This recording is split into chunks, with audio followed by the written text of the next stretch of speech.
Hi, today we're going to talk about 7 common Tai Chi mistakes. Maybe mistakes a little bit too much of a negative word. These are really common things actually that a lot of people run into in their practice, whether at the beginning, middle, or at the end. So it's things that if we can bring some intention to them early on, it'll increase the benefit and the enjoyment we get out of our practice.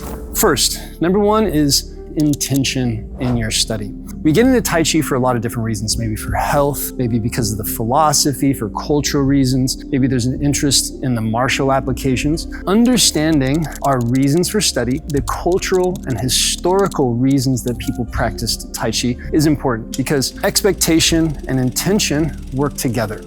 Expectation is something we don't really want to have too much of in Tai Chi, but it's unavoidable. We want to get better, we want to learn the form, we want to have Tai Chi skill. So we want to take our expectation and create intention within our study. And Tai Chi is intended to be something that is healthy for the body, creating strong, balanced movement. So we can align our intention up with that first, then our practice will grow really well long-term, whether that's in Yang style, Chin style, whatever style, your practice will follow your growth. Just knowing your intention, and your intention can change and should change the more you practice, right? The more you understand, the more you can bring to it, the more you learn from it. Now, another is how we interact with the gaze and the hands. Now, this is something that you're going to hear about in Tai Chi. Probably most schools of Tai Chi are going to have this in play in one way or another. One of my teachers told me if you want your Tai Chi to look really good, just stare at your hands like they're really important, right?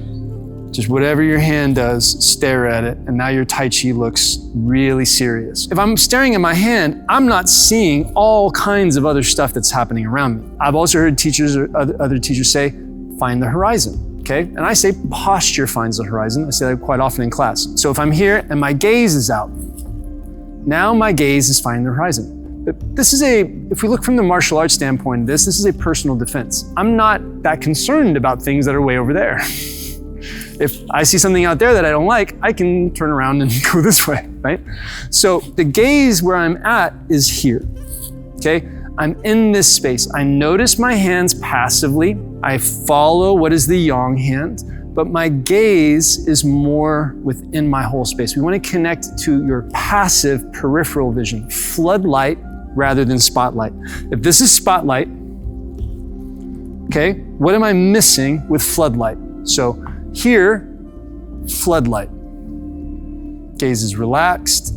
My posture finds the horizon. This means if I want to see the ground, there it is. If I want to see the sky, there it is, right? Left, right. I don't go, where's the ground? And have to dip my head. Or I don't go, where's the sky? And have to lift my head up. It stays flowing. Now, this is getting our movement from the top down. This is your vestibular occipital reflex, the VOR, the muscles of the eye and the ear and how they wrap around your skull, innervate the spine from the top down. We can notice the inherent intelligence of Tai Chi through all of these cues. The one I tend to use is the gaze never leaves the palms, and the palms never leave the elbows. So my gaze is always there somewhere finding my hands, and I can feel my hands now connecting back in. Next one, proper foot placement or proper foot usage. And this is kind of an interesting one. And this is not me saying, make sure that your pinky toe is down or get your big toe over here, or this kind of thing. It's not that at all. I want you to think more critically, right? More creatively with our feet. We have all these different kinds of shoes. I usually wear barefoot shoes, but a lot of people, when they practice Tai Chi, maybe they're wearing sneakers or who knows, or they're wearing barefoot. If we look as a whole, society is using high technology shoes, right? We got this false floor of every shoe that we wear. And we practice on flat ground. That gives us a very uniform awareness of the ground. This is not like it used to be. When people would practice, they're practicing on the dirt, they're practicing rocks, they're practicing up on the sides of where uneven terrain. And this is gonna give you all different feedback. I mean, if you're here and I do a move, all of a sudden, there's all kinds of different feedback going on. Be more playful. Go practice, on an incline. Practice barefoot, practice on rocks, practice in the sand. Feel all those different inputs coming up from the ground. By doing that, we're offsetting a little bit of the uniformity that is present within our training situation. And if we go back in time, if we think like 200-300 years ago, coming into a flat ground to practice luxury, right? You're talking about guys walking around with very simple footwear, really working their terrain, working all this uneven ground. And then they come to a place where they can go on a flat ground and go, oh, this feels good, right? We have a little bit of a different experience with our feet in modern society. We have shoes, we have flat ground, so there's a little bit of maybe untrained strength and engagement and awareness from the ground up. From one of the oldest books, I believe it's the Lineage, it says, all effort must be done to strengthen the feet.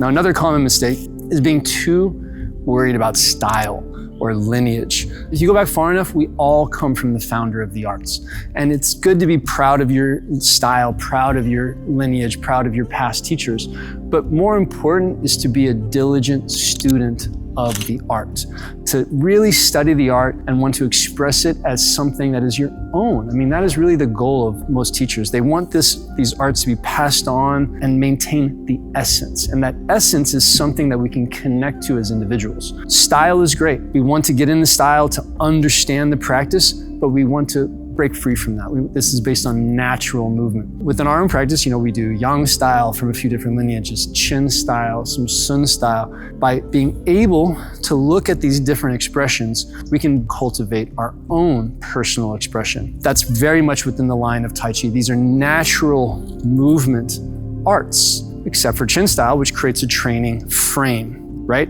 Then we move naturally out of that. That's another reason why we want to not be so concerned with style, because of that evolution of the physical training of Tai Chi. We want to look at that as a study that we can take on ourselves. And so our own movement can grow within that process. The 13 postures, the 13 energies of Tai Chi. Now, this is the core of Tai Chi. Once again, whatever style you practice, Qin, Yang, Sun, Hao, we're drawing from the origins of Tai Chi, and that is those 13 postures. The 5 leg methods, Zhongding, advance, retreat, turn left, turn right, which also includes the waist with Zhongding, the waist methods, and the 8 gates of the upper body, Peng Lu Ji An, Cai Lie Zhou Kao.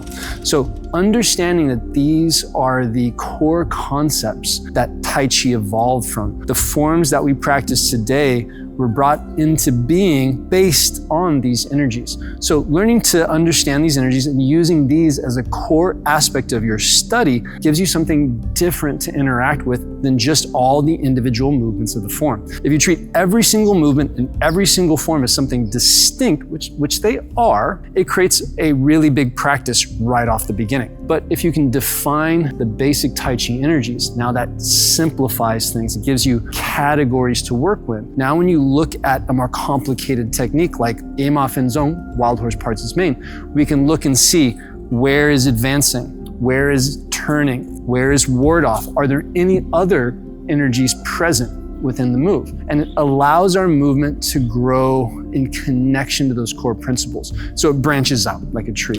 The next common mistake is to put too much focus on the martial applications of the moves too early on.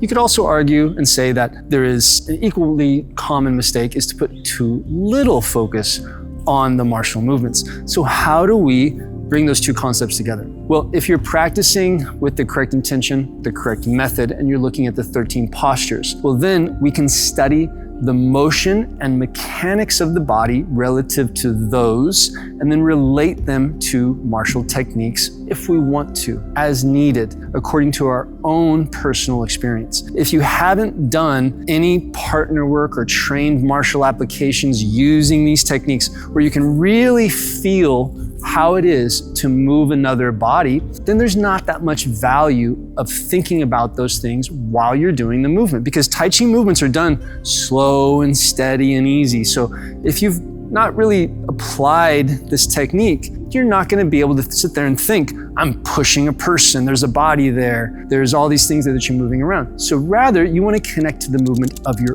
own body using those 13 postures that we've already talked about.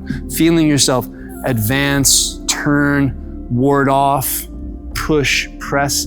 So you get much stronger in your own space, during the solo moves. Now, if you have done a lot of partner work, or you have worked some of these applications, that's a different story. You have that personal experience to bring into the form, and it's gonna change the way you do the form. And you can start relating those pieces together, and they become more interconnected. Now, does that mean if you're not doing those martial applications of partner work, there's somehow less value in your movement? Not at all. It's your own personal experience. What it is, it's your own personal interaction with it, which is what we want to stay grounded. Now, the last thing I want to touch on is simply the idea of cultivating a study. And maybe this is a little bit just semantics, but the difference between learning something and studying something. Learning something almost gives you the idea that there's a finish to it. You've learned it, right? Versus studying can be ongoing. Now, we want our practice of Tai Chi to be a study. I can't imagine ever saying, I've learned Tai Chi. I say I'm studying Tai Chi. This creates a process that we can step into, one that is ongoing and continuous, just takes our energy, just takes us stepping into it. This also allows us to bring in new information. We can study, how does 4 directions and center relate to ward off? How does ward off relate to the 3 harmonies? It's your study. What is handed down, like within the practice of the lineage, is examples, experiences, people's own study that they're passing on, giving you the reference points and citating their sources, right? And so this is a suggestion. Look at your Tai Chi like a study, like something that you can continue to step into, continue to learn more about, and just have fun with. So there's 7 sort of interesting tips and ideas, a way to energize your practice a little bit more, maybe to get yourself working in some spaces a little bit sooner, a little bit more consistently, and with a little bit more clarity. If you'd like to continue exploring, we've designed a 7-day Qigong and Tai Chi challenge to support your daily routine, guiding you step by step through gentle, mindful practice. It's free to access for 7 days, giving you the chance to experience how these practices can support you. Check the link below.